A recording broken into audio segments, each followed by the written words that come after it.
Hello, আসসালামু আলাইকুম guys, কেমন আছেন আপনারা সবাই? আশা করি ভালো আছেন। আমি আপনাদের দোয়ার বরকতে ভালো আছি। তো আজকে একটা নিউজ নিয়ে এসেছি, দুঃখের বিষয়।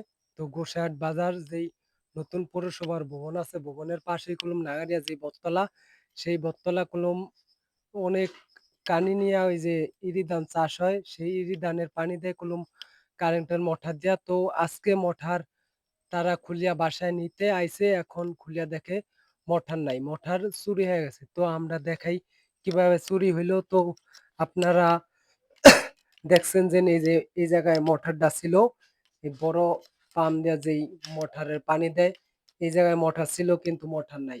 খুলিয়া আইসা দেখে, দুয়ার খুলিয়া আইসা দেখে মঠার নাই। আপনার কারেন্টের সব লাইন মুইন ছিল, এই যে আপনার ফেসমুক সব ছিল, কিন্তু আইসা সব দেহে আলুয়া জালুয়া নাটমুট পড়িয়া আছে। কিন্তু কোন জায়গা দিয়ে নিছে তা দেখতে পারতাছে না। হতে দেখা যায় এই যে এই জায়গা দিয়া খোলা, তারপরে এই যে এই জায়গা দিয়া খোলা আছে, এই জায়গা দিয়া ভাঙ্গাচুরা এগুলা পাইপ খোলা ছিল, ওই যে ফেস হালানে ছিল। তো এই জায়গায় মঠারটা ছিল মূলত প্রত্যেক বছরে কলম মঠার তারা পানি দেওয়ার শেষে তারা খুলিয়া নিয়ে যায়। তো আজকে খুলিয়া নিতে আইছে, সকালবেলা আইসা দেখে মঠার নাই, মঠার চুরি হয়ে গেছে। এই নাট মোটে মঠারের এই যে মেন যে ইয়াটা ছিল, এটা মঠারতে খুলিয়া থুয়ে গেছে, খালি শুধু মঠারটা নিয়ে গেছে। মঠারের ওজন ওয়েট ছিল ১০০ কেজি, না জানি ১২০ কেজি। কারেন্টের সব লাইন মুইন আছে, সব লাইন মুইন অফ করিয়া এখন দেখে মঠার খুলিয়া লয়ে আছে। যে মঠারের এগুলা সব পিস্টন মিস্টন সব নাটমুট খুলিয়া নিয়ে আছে। গোসাইহাট বাজার এবং কি সৈয়দপুর জেলার ভিতর যেই দোকানে আপনারা দেখেন যে মঠার খুলিয়া নিয়ে বিক্রি করতেছে এবং কি খুলতাছে বা চোরাই মঠার যদি কোনো সন্দেহ মূল্য হয়, তো মূলত জানাইবেন। তো আমি কাকার সাথে কথা বলুম, সে আইসা কিভাবে দেখছে মঠার নিচে এবং কি কিভাবে ইয়া করছে। আসসালামু আলাইকুম। সালাম। ভালো আছেন? আছি ভালোই। তো আপনি তো দেখাশোনা করেন, তো আজকে সকালবেলা আইসা কি দেখছেন এবং কি কি করতে আসছিলেন? সকালবেলা আসছি মোটর খুললে মালিকের কাছে জমা দিমু। জি জি। তখন তালা খুললে দেখি ভিতরে মোটরের মেলে মেলে ভাঙ্গা চূড়া সব পড়ে হয়েছে। মোটর নিয়ে গেছে ব্রিজের নিচ দিয়া হুট করে বাইর করে নিছে। ওই জায়গায় দাগ পাইছি, খালের ভিতরেও দাগ পাইছি। জি জি। খালের ভিতরে পাড়া পাইছিলেন? পাড়া পাইছি। জি জি। তো মূলত মোটার দাম কয় টাকা এবং ওয়েট কত কেজি হইব? ওইটা ও 2 মনের মতো। জি জি, 2 মনের 80 কেজি।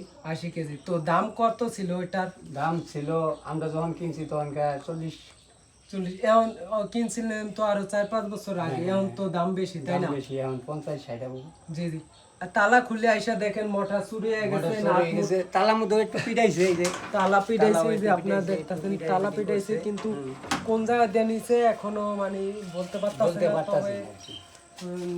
তবে দেখা যায় অনেক ফাটা ছিঁড়া আছে, এই যে এই জায়গা দিয়েও এদিক নিতে দিয়ে পারে বা আছে। ওই জায়গা দিয়েও নিতে পারে। এবং কি চুরিরা কলম যারা চুরি করে তারা ভালোভাবে চুরি করে, তারা কলম তালা এগুলা সব খোলার পদ্ধতি রাখে এবং কি কারেন্টের লাইন মিনা সব আছে। আজকে কলম সবকিছু খোলা খালাই জমা দিত, হ্যাঁ, মালিক যে তার কাছে কলম জমা দিত। তো আজকে আইসা দেখে মোটর নাই, এই যে লাইন কলম এমনই ছিল। সে কোনো আইসা ফেস খুলছে, কারণটা যেইটা ফেস, সেই ফেস 3টা খুলছে, কিন্তু আইসা দেখে কিন্তু মোটর নাই। বিশাল বড় মোটর, এমন লাইন ছিল পুরা, এমন বাতিমুতি যে ছিল এমন ছিল। হুম, এমন ছিল সব। সব মানে অফ করে খুলছে, তাই না? জি জি, এটা ফালাইয়া জি জি। ঘরে করছে। তো আপনারা যদি সৈয়দপুর জেলার ভিতর যে কোনো দোকানে দেখেন চুরি হওয়া মঠার বা সন্দেহ মঠার বেচাকিনি হইতাছে এবং কি খুলতাছে, অবশ্যই জানাবেন। তো এই ছিল আমার কাছে সর্বশেষ গোসাহাট নতুন পৌরসভা নাগারিয়া বটতলার সর্বশেষ শেষ পাওয়া খবরাখবর। তো নতুন খবর কোনো খবর পেতে অবশ্যই আমার সাথেই থাকবেন। ধন্যবাদ সবাইকে। আসসালামু আলাইকুম।